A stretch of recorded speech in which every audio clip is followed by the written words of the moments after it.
Bem, em primeiro lugar, queria começar por cumprimentar o Sr. Vice-Presidente da Assembleia Legislativa Regional, o Sr. Secretário Regional do Turismo e Cultura, os Srs. Deputados da Assembleia da República e à Assembleia Regional, o Sr. Presidente da Câmara do Funchal, o Sr. Bastonário da Ordem dos Economistas e o meu querido amigo Paulo Pereira, Presidente aqui da Delegação Regional da Ordem dos Economistas, e que me desafiou, e peço-vos desculpa, porque logo a minha primeira intervenção, e sobretudo ao Ricardo, foi para lhe dar com o cutelo do tempo, mas isto é o risco que se corre quando se convida um habitual orador para moderar. E, portanto, eu estou mais habituado a estar daquele lado e agora foi a minha forma de exercer esta pequena vingança, que é limitar o tempo, até porque, embora esteja numa terra maravilhosa a falar de um assunto que me apaixona, que é o turismo, tenho um avião para apanhar e que não vai impertrivelmente esperar por mim. Portanto, esta democracia musculada, ou pelo uso dela, peço desculpa. Obviamente também nas pessoas das entidades aqui presentes, cumprimento todos os presentes aqui neste auditório e os muitos que nos estão a acompanhar fora dele, aliás, e que já nos estão a fazer chegar perguntas e que agradeço porque me facilitam muito o trabalho. Mas sem mais demoras, eu começaria pela ordem que foram aqui abordados os assuntos, não sei antes, agora junto mais palavras de elogio e de cumprimento, quer ao Eduardo Miranda, quer à Margarida Almeida, pelas distinções que honram a eles, mas honram também a atividade turística, dos quais são ilustres representantes e que receberam, um a nível europeu e outro a nível nacional, se não estou enganado, mas basicamente procurando ir eu agora, para também não me penalizar a mim próprio com o cutelo do tempo, algumas perguntas. E tenho perguntas minhas para lançar aqui o debate e também algumas que me vão chegando através do Messenger e, por favor, não hesitem em fazê-las. E queria, desde já, perguntar ao Ricardo, na sequência da brilhante apresentação que ele fez, o seguinte: normalmente há uma tendência generalizada na sociedade portuguesa e na economia, e muitas das vezes até trazer isto para o debate político, dizer-se que há turismo a mais e que isso é penalizador para o país e para a própria economia. Tudo isto ganha, naturalmente, uma maior dimensão quando estamos a falar numa região como é o caso da Madeira. Portanto, tudo isto tem um efeito mais exponencial. E aquilo que eu pergunto é ao Ricardo, como economista e como analista de tudo isto que se passa do contexto geopolítico no mundo e que está a afetar a economia, e no caso concreto de Portugal e da Madeira, se nós temos turismo a mais ou, como eu, perdoar-me-á, gosto tanto de dizer, temos o resto da economia a menos. Esta era a primeira pergunta que eu lhe deixava. E depois também tenho aqui uma pergunta de João Lopes, que lhe é dirigida, que no fundo quer saber se a desvalorização do euro face ao dólar atrai americanos em busca de pechinchas, mas isso não é a custo da perda do poder de compra dos habitantes da zona euro. Ou seja, se não estamos perante uma brasileirização da Europa. Muito obrigado, Atílio, pelas perguntas. Relativamente à primeira pergunta, não de todo. Ou seja, não temos turismo a mais. O turismo é uma atividade muito importante em Portugal. Se há atividades em Portugal que nos últimos anos deram um grande contributo à economia, não só nacional, mas também regional, foram o turismo e já agora o futebol também. E, portanto, tudo o que diga respeito a turismo, entretenimento, toda a atividade cultural que se gera à volta do fator do turismo é naturalmente muito bem-vindo. O que nós temos, como o Atílio já mencionou, é o resto a menos. E, portanto, é sobre o resto a menos que nós temos em Portugal, e no caso da Madeira, sentindo-se com maior expressão, que devem ser trabalhadas estratégias no sentido de trazer novos vetores de desenvolvimento à economia local. E relativamente ao turismo, já muito rapidamente, eu olho para os números e não sendo um especialista em turismo, o que eu vejo nos números é que o turismo na Madeira está numa trajetória que eu qualificaria como brilhante. porque neste momento temos um crescimento dos proveitos muito significativo na base homóloga. Este ano provavelmente vão ser ultrapassados os recordes de 2019, o rendimento médio por quarto disponível tem vindo a aumentar, há novos mercados de origem de turistas. Há pouco na intervenção um membro do Governo Regional destacava o caso dos polacos, mas de facto a Polónia tem sido um mercado que tem trazido um grande contributo a Portugal, não só para a Madeira, mas no resto do país. É um dos mercados que mais tem crescido. Mas, por exemplo, este verão eu vi pela primeira vez, e como eu disse, por razões familiares eu vou à Madeira com frequência, eu vi este ano pela primeira vez um grande afluxo de turistas norte-americanos, que, como sabemos, são turistas com poder de compra e são turistas que colocam a Madeira no centro das atenções do continente norte-americano e, portanto, isso parece magnífico.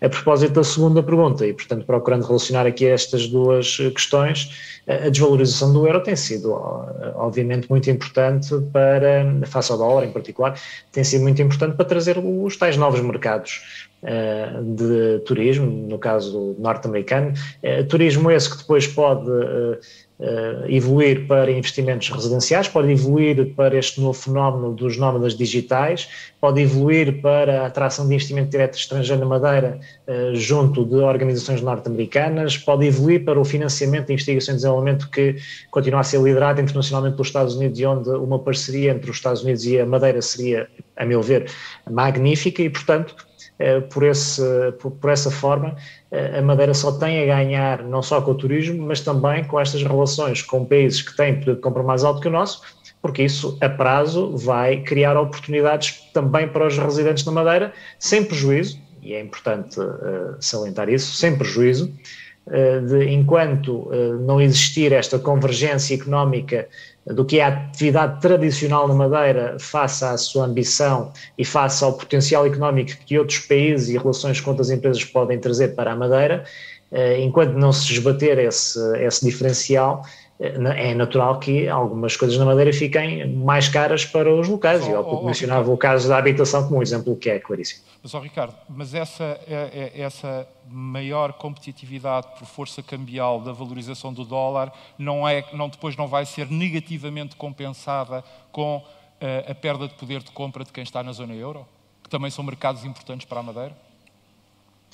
E para Portugal? Verdade. Embora neste momento, eu diria que mais importante do que a questão cambial será a forma como o conflito que neste momento se sente na Ucrânia se traduz sobre as economias do centro da Europa e, em particular, as economias também do leste da Europa, porque a Alemanha, por exemplo, é um mercado que está a sofrer muito com o conflito, não é? E associado à Alemanha, depois há ali um conjunto de países satélites, o caso da Hungria, o caso também da Polónia, o caso da Eslováquia, países que têm estado muito associados à economia alemã e que neste momento podem ser prejudicados e depois por essa via, indiretamente, o turismo na Madeira ser prejudicado porque há menos recursos nesses países e há menos capacidade disponível para gastar, para consumir e também para investir.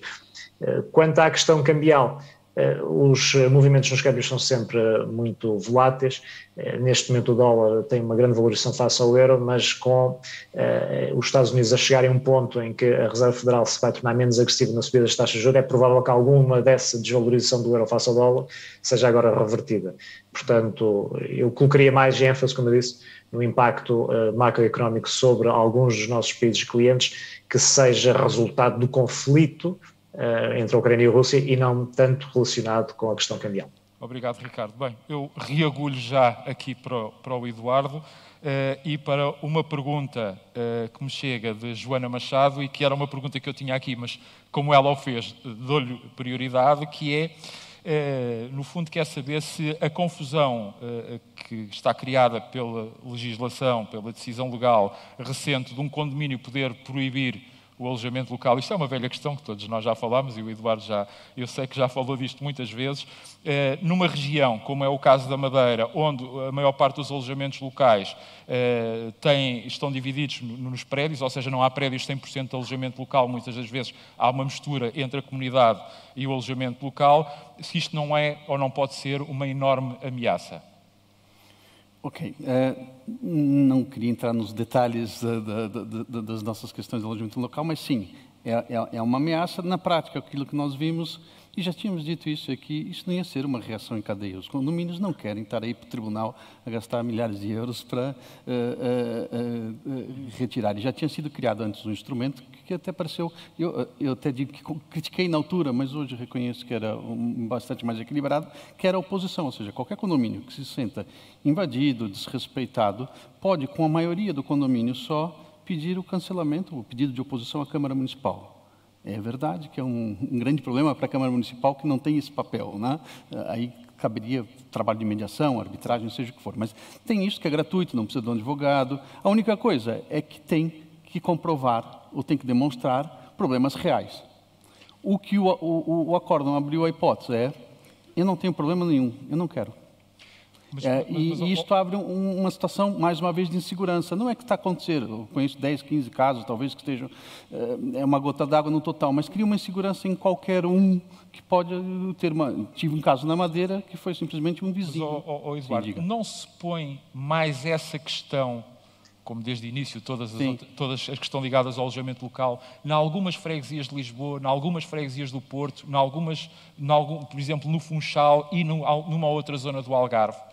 Porque no resto do país, se calhar, a convivência é diferente. Na verdade, aquilo que nós sempre sentimos é que algumas freguesias, para não dizer 2 ou 3 freguesias de Lisboa, mandam no debate no país. A verdade é isso. E, às vezes, essa questão se colocou há 5 anos atrás, encontrou a solução da oposição. Há oposições, 30, 40 em cada Câmara, e durante 4 anos nunca saiu uma notícia de jornal. O acórdão volta e volta a ser um tema principal. Portanto, acho que a grande questão que nós temos aqui hoje é que o turismo e o alojamento local, principalmente no meio disto, especialmente, mexe com temas sensíveis, mas ficou muito polarizada a discussão e muito politizada. E aí, sim, nós trabalhamos muito menos em soluções e muito mais em posições radicais, ou seja, quando se fala do problema do turismo, há excesso de turismo, há situações de impacto negativo, nós temos que assumir. O problema é que há falta de debate sobre as soluções. As posições se radicalizam, polarizam-se, e nós trabalhamos muito pouco as soluções, os problemas reais, as soluções efetivas, não é? Portanto, eu acho que há pouca gestão dos impactos negativos. Muito bem. Cláudia, também tenho aqui uma questão, isto é bom porque estão-me a adivinhar o pensamento e a facilitar o trabalho. Tenho aqui uma questão que lhe é dirigida por parte de Maria Gomes, referindo o seguinte: as diretivas e as regulamentações e as obrigações impostas top-down para as empresas sob a ameaça numa terra com mais de 95 de PMEs, eu aqui arriscaria a acrescentar as nano e as microempresas também, como vão eles suportar, para usar a expressão da pergunta, estes luxos só acessíveis às grandes das empresas, e também se isto não vai acabar, esta questão do ESG não vai acabar por beneficiar mais as grandes através das pequenas, em vez das pequenas, através de muito boas intenções. E eu já agora complementava com mais uma outra situação, que é a seguinte: no caso particular da atividade turística, para nós, tudo o que tem a ver com o ambiente ou com a sustentabilidade ecológica e ambiental, para nós são ativos turísticos, portanto a sua preservação é garantirmos o nosso futuro. Depois, no social, nós somos uma atividade económica feita por pessoas para pessoas e, portanto, não vale a pena dizer muito mais do que isto. E isso, naturalmente, traduz-se no governance, na governança das empresas. Portanto, precisaríamos deste tipo de legislação, quase por decreto, para nos impor coisas que para nós no turismo são óbvias, porque estamos a tratar da nossa própria sobrevivência e do nosso futuro?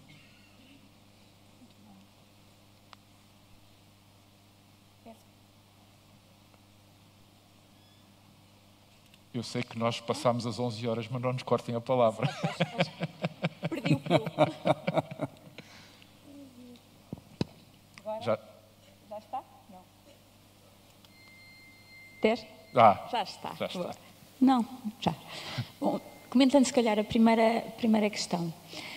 Relativamente às empresas de menor dimensão, o que nós temos verificado é que temos sido contactados por muitas empresas que não estão a ter esta necessidade por via da legislação ou da regulação, porque ainda não lhes é aplicável, e mesmo quando for aplicável a PMEs, será numa versão simplificada. as exigências não podem ser as mesmas. Mas o que está efetivamente a pôr muitas PMEs a terem que lidar com este tema são os seus clientes, ou seja, as cadeias de valor, e aqui será eventualmente menos relevante para o setor do turismo, mas em geral as PMEs o que estão a sentir é enormes pressões por parte dos seus clientes, com requisitos relativamente às condições para serem fornecedores. Muitas vezes até já pedindo exigências como qual é o custo adicional, mas aqui admitem um custo adicional para, por exemplo, haver uma entrega verde, ou seja, uma entrega que utiliza transportes elétricos, etc. Portanto, de um ponto de vista muito concreto, isto está a funcionar, ou seja, nós nos últimos 2 anos na PwC tivemos imensos contactos de PMEs que têm que trabalhar o tema e não é por via da legislação, é porque efetivamente o mercado assim o está a pedir. Significa que tem que ser adotado com o bom senso, ou seja, não é pegar naqueles temas todos que compõem o ESG e tentar trabalhá-los, mas sim com o bom senso e com a lógica de o que é que efetivamente é mais relevante e mais aplicável, e com este sentido que eu acho que será difícil para algumas empresas continuarem no mercado se não seguirem estas exigências, porque os clientes fazem esta triagem. Sobre a questão relacionada com o turismo e com, obviamente, do ponto de vista ambiental, como eu disse, eu acho que é mais que óbvio que é um tema já bastante observado. Do ponto de vista social, eu acho que há um caminho a percorrer nesta integração de negócios locais, promoção, integração da cultura. Esse desenvolvimento eu acho que pode ser melhorado nesta lógica até de criar valor não só para o que é a atividade turística principal, mas acho que aqui a principal bondade, vá lá, é, por um lado, o posicionamento perante o mercado. Há turistas que valorizam, de facto, este posicionamento e vamos ter cada vez mais esta situação, porque a preferência das novas gerações vai nesse sentido. Há depois aqui a questão também do acesso ao financiamento, mais ou menos relevante para alguns, mas a verdade é que quem quiser aceder a financiamento, obrigatoriamente os bancos vão estar a pedir este tipo de informação, os próprios bancos têm que a reportar, portanto vão ter que recolher informação. E têm melhores condições para quem tiver a investir em projetos com esta vertente integrada. Até também no próprio acesso a incentivos. Todos os programas de incentivo ao nível europeu têm atualmente requisitos ao nível da demonstração dos critérios ambientais e sociais dos projetos. Portanto, não sendo, a questão aqui é, eu acho que não chega tanto pela via regulatória, chega por via do mercado, seja mercado de clientes, seja mercado financeiro. Uma maior consciência coletiva para todos estes temas. Sim. Bem, havia com certeza muita conversa e perguntas para mais, eu tinha aqui algumas, mas o tempo é limitado e, portanto, agora agradeço ao Ricardo e felicito pelo contributo para o aumento da nossa demografia e pela razão que está subjacente às suas mudanças, e muito obrigado por também a sua intervenção. À Cláudia e ao Eduardo também obrigado pela presença, e nós já nos voltamos a encontrar daqui a uns minutos às 11h30, já sabem que isto é implacável a guilhotina e, portanto, até lá um bom coffee break e uma boa socialização. Muito obrigado. Obrigado, Ricardo. Muito obrigado.